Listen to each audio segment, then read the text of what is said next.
Greetings students. In this lecture, we'll talk about the trigonometric and inverse trigonometric functions. First off, we have the trigonometric functions.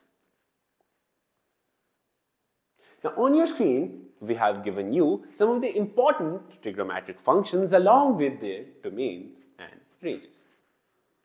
You would already be aware from all of these, they're only displayed for the sake of revision.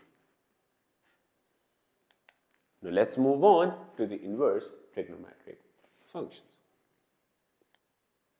Now on your screen, we have given you some of the important inverse trigonometric functions along with their domain and ranges. For a recall, domain are all the values on which a function can give a specific value, while all those values would be called as a range.